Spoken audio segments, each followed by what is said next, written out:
Hello my dear students, welcome to my channel Triyasha study centre. Friends, আমি গতকাল তোমাদের একটি ভিডিও দিয়েছিলাম স্ট্রং রুটস থেকে দুটি থেকে তিনটি প্যারার এবং তার অর্থ এবং শক্ত শব্দগুলির অর্থ আমি তোমাদেরকে বলে দিয়েছিলাম। আজকে তারপর থেকে আমরা আবার কিছুটা অংশ আমরা পড়ে নিই, তাদের অর্থগুলো আমরা জেনে নিই। এই রকম দুই একদিন আরও পড়ার পর আমরা ভালো করে বুঝে নিয়ে তারপর আমরা এমসিকিউ প্রশ্ন উত্তরে যাব। কারণ তোমাদের তৃতীয় সেমিস্টারে মাত্র 3টি গল্প, তার মধ্যে একটি তো আমি অলরেডি দিয়েই দিয়েছি এবং এটিতে লাগবে আর তিন চার দিন লাগবে না, 2-3 দিন লাগবে। 2-3 দিনের মধ্যে আমি এটি তোমাদের সব এমসিকিউ প্রায় দিয়ে দেবো। এরপরে তোমরা স্কুলে পড়বে এবং নানা রকম এমসিকিউ ছাড়াও অন্যান্য ভ্যারাইটি যে 1 নম্বরের প্রশ্নগুলো থাকবে সেগুলো নিয়ে আমরা আবার নতুন করে ইম্পর্টেন্ট যে প্রশ্নগুলো থাকবে সেগুলো ভিডিও করব। তোমরা যারা ভাবছো এখনও সাবস্ক্রাইব করোনি, তোমরা অবশ্যই চ্যানেলটি সাবস্ক্রাইব করে নাও এবং আমার পুরনো বন্ধুদেরকে বলছি, পুরনো বন্ধুরা তোমরা অবশ্যই এই লিঙ্কটা বেশি বেশি করে শেয়ার করো। দেখো, এই পর্যন্ত আমরা পড়েছিলাম। এবার আমরা আজকের এখান থেকে পড়ব। I normally ate with my mother sitting on the floor of the kitchen. আমি সাধারণত I normally ate with my mother, আমি সাধারণত আমার মায়ের সঙ্গে খেতাম। সিটিং অন দ্য ফ্লোর, মেঝের ওপরে বসে, অন দ্য কিচেন, রান্নাঘরে। তাহলে এক কথায় হলো আমি সাধারণত রান্নাঘরে মেঝে বসে মায়ের সঙ্গে খেতাম। She would place a banana leaf before me, তিনি আমার সামনে একটি কলা পাতা রাখতেন। She would place a banana leaf before me, তিনি আমার সামনে একটি কলা পাতা রাখতেন। On which she then ladled rice, যেখানে তারপর তিনি ল্যাডেলড রাইস মানে হাতাপূর্ণ ভাত, পুরো একটা হাতা যেটা দিয়ে ভাত কাটানো হয় সেটাকে ল্যাডেলড বলা হচ্ছে। ল্যাডেলড রাইস, হাতাপূর্ণ ভাত, অ্যান্ড অ্যারোমেটিক সম্বর। অ্যারোমেটিক কথাটা মানে সুগন্ধি বা সুগন্ধযুক্ত সম্বর।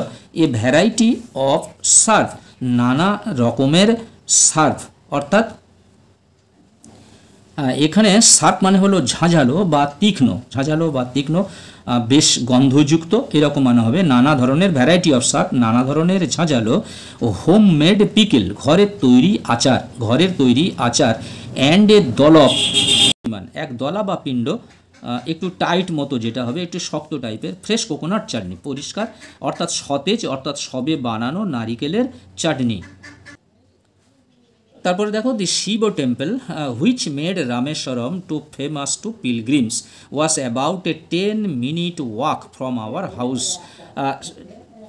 দ্য শিব টেম্পল অর্থাৎ শিব মন্দির, হুইচ মেড রামেশ্বরমে তৈরি হয়েছিল, সো ফেমাস যেটি বেশ বিখ্যাত ছিল, টুরমের শিব মন্দির। Was about to 10-minute walk from our house, আমাদের বাড়ি থেকে মাত্র 10 মিনিটের পথ ছিল। Our locality was predominantly Muslim, আমাদের এলাকাটি ছিল মুসলিম অধ্যুষিত অঞ্চল বা মুসলিম অধ্যুষিত এলাকা বা বেশিরভাগই অংশ মুসলিম। But there were quite a lot of Hindu families too, কিন্তু সেখানে ছিল বেশ কিছু হিন্দু পরিবারও।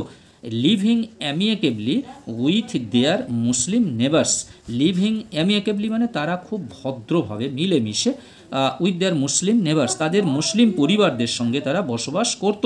দেয়ার was a very old mosque in our locality, সেখানে ছিল একটা খুব সুন্দর পুরানো মসজিদ ইন আওয়ার লোকালিটি, আমাদের এলাকাতে। Where my father would take me for evening prayers, যেখানে আমার বাবা take me for evening prayers. There was a very old mosque in our locality, আমাদের এলাকাতে ছিল একটি পুরনো মসজিদ। Where my father would take me for evening prayers, যেখানে আমার বাবা প্রত্যেক দিন সন্ধ্যাবেলায় প্রার্থনার জন্য নিয়ে যেত।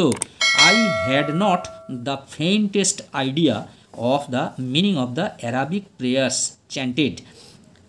কি বলেছে? I had not the faintest idea মানে একেবারে নিখুঁত যে ধারণা, মূর্ছা যাওয়ার মতন যে ধারণা, of the meaning of the Arabic prayer, এই আরবি ভাষায় যে প্রেয়ারটি হতো, যে প্রার্থনাটি হতো তার অর্থ আমাকে মুগ্ধ করতো। চ্যান্টেড, আমি মুগ্ধ হতাম। But I was totally convinced that they reached God. I was totally convinced, এবং আমি পুরোপুরি বুঝতে পারতাম যেটা রিস্ট গড, যে ঈশ্বরের কাছে পৌঁছাতো। When my father came out of the mosque, যখন আমার বাবা মসজিদ থেকে বাইরে বেরিয়ে আসতেন, আফটার দ্য প্রেয়ার্স, প্রার্থনার পর, পিপল অফ ডিফারেন্ট রিলিজিয়ান্স, বিভিন্ন ধর্মের মানুষেরা, উড বি সিটিং আউটসাইড, তারা বাইরে বসে থাকতো, ওয়েটিং ফর হিম, তার জন্য অপেক্ষা করতে। মেনি অফ দেম, তাদের মধ্যে অনেকে, offered bowels of water to my father, তারা, বাউল মানে একটা পাত্র করে তারা জল চাইতেন, জল নিয়ে যাওয়ার জন্য বলতেন, অফার্ড, জল চাইতেন।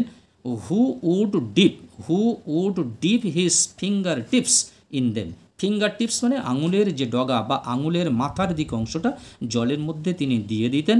অ্যান্ড সে প্রেয়ার, এবং তিনি একটি প্রার্থনার কথা বলতেন। দিস ওয়াটার ওয়াজ দেন, তারপরে এই জল তারা ক্যারেড হোম ফর ইনভ্যালিডস, তারা অমূল্য মনে করে, অর্থাৎ খুবই মূল্যবান মনে করে তারা বাড়িতে নিয়ে যেত। I also remember people visiting our home, I also remember people visiting our home to offer thanks after being cured. I also remember মানে আমার এও মনে পড়ে যে লোকজনেরা ভিজিটিং আওয়ার হোম, আমাদের বাড়িতে দেখা করতে আসতো, টু অফার থ্যাঙ্কস, এবং ধন্যবাদ জানাতে আসতো, আফটার বিং কিওর্ড, তাদের রোগ সেরে যাওয়ার পর, অর্থাৎ তাদের যে কামনা বাসনা ছিল সেগুলো সেরে যাওয়ার পর বা পূর্ণ হওয়ার পর তারা বাবাকে ধন্যবাদ জানাতে আসতো। ফাদার অলওয়েজ স্মাইল্ড, বাবা সর্বদা হাসতেন। অ্যান্ড আস্কড দেম, এবং তাদেরকে বলতেন, টু থ্যাঙ্ক আল্লাহ, অর্থাৎ আল্লাহকে ধন্যবাদ জানাও, দ্য মার্সিফুল, যিনি হলেন ক্ষমা প্রার্থী, বা যিনি হলেন সর্বময় কর্তা, বা যিনি হলেন দয়াময়।